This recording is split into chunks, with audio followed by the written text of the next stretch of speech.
Brapa, ripa, roop, da. So, first kind of little faux pas in the old studs, which is that I just recorded mic volume all the way down. So, very strange. Got to do it again. Which reminded me of back in the daisies. Instagram used to have, when mornings with the Madame first came out, had a 10-minute cap. That was it. That was all. So when I was first getting started and first like really tapping into my voice and really, getting consistent with it and building confidence and everything, I would do a lot of like takeoffs. And sometimes it was like 8 times a day. So I would like do the start and I would end up like drinking all of my coffee by the time I actually made that 10-minute run, So it was an interesting little game to play. And there have been various times where I then took it live and everything else. But the thing is, like, I get distracted very easily, even, just with myself in the way that I share stories and tell information and so when little homies I would want to read and engage with everyone. And so like, I would find that it would take so much of me to be with that. And then also, because I love to like have that interaction, it would end up being like 45 an hour, which would just like, it's just a little bit much, so you want to like keep it pointy and playful and bouncy and fun. So, ripa, do-da-da, boop, cha.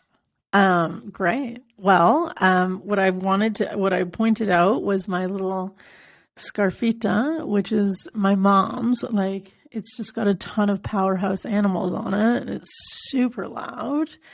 And I recently, after 2 months of living here, BT dubs, I finally organized my closet and like hung shit up.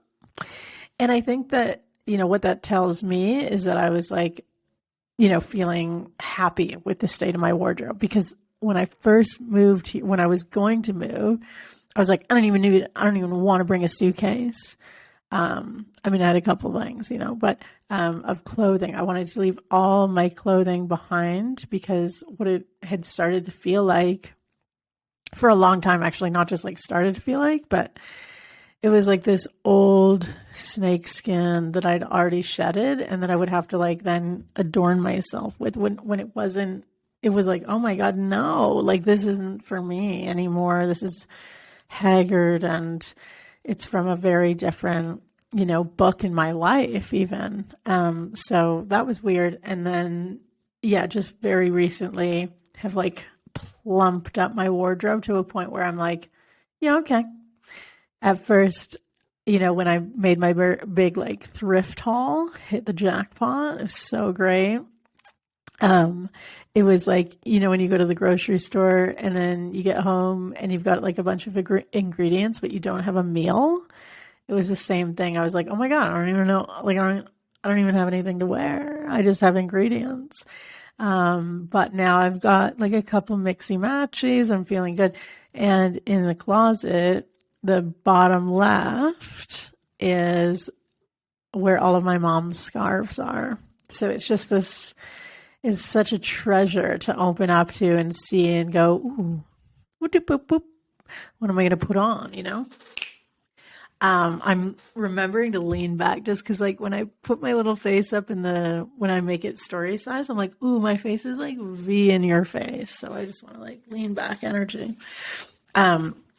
So a couple themes, a couple little fun skis to touch on today. One is about procrastination, and I've probably been, like if I'm thinking back to like, elementary and stuff, I remember hearing that word like, oh, I was such a procrastinator. I would always put everything off to the last minute, as if that's like not an option, and as if that's like not a way that some people actually do things really well. And it's not the element of pressure that I work well with. It's like, I'll just get that shit done when I want to get it done. And if I want to play or do a bunch of other random things that gear me up to do that thing. And if that happens to be considered last minute, so be it. Like, I don't even care. But I think we've made such a negative association with procrastination, as if it can only, it's like the whole like procrastination is like masturbation. You're only screwing yourself. I'm like, well, I don't know if that's completely true, because I think that, procrastination is like a massive messenger, and it can tell us a lot about the way that we're doing things, and it's like, what do we want? What are we missing? What are we craving? And if we can become more playful rather than feeling like the sense of pressure, and then we actually like end up letting our genius lead us to how, what we actually want to be doing. And maybe that becomes the vehicle for the next thing, the next phase, the next whatever it is, whether it be like in your business or, it can really be something that evolves. And here's the difference, though, is procrastination is a positive thing when it is followed through with or leads into something else, which then you can create and find joy. And therefore it opens doors that you wouldn't have even known to open if you didn't like lean into the procrastination and let it actually be playful. When it's like passive and inactive and like the opposite of anything that would like actually fuel you, actually support you, actually like allow you to kind of F around and find out, then that's a different story. But I don't think that procrastination is all no. And that's me taking a stand. That's me taking a stand for myself, because, I've seen how the activities that I've ended up leaning into while I'm like trying to get the one thing done, procrastination has actually been a new like permission slip for me to find a different route to get there. So it's, scratch that itch.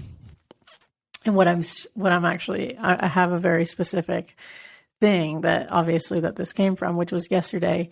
And I was like, bitch, like, to myself, why don't you like go ahead and like let folks know, the difference about like the way that you work with people. That's like something I never talk about. And so that is in some ways an area that I'm not strong in, but also I wanted to have, without like emphasis on perfection, more so on the playfulness, was like, well, it'd be really swell if I had these inspiring vessels to deliver that information. And so I ended up going on like a side note tangent. But that was something that I felt that I genuinely needed, and it provided a lot of value, and it felt very uplifting, and a lot of ideas came through. And I'm going to be actively working towards the things that like, when it gets edgy and it feels prickly and it's like that whole conscious grunt, I talk about that a lot.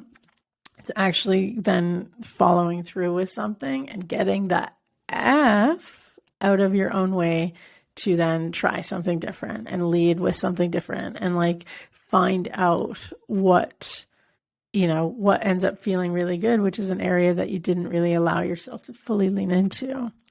So we're gonna mess around and find out. But now I'm back in the madame seat, so that I'm like, yes, the throne, my favorite place. So that's good. What happens when we're procrastinating and not doing the thing that we know that's going to drive and push the needle forward in our business? It's self-punishment, and it's a dick move to all the people that can benefit from your message. You know what I mean? Like, what good is that?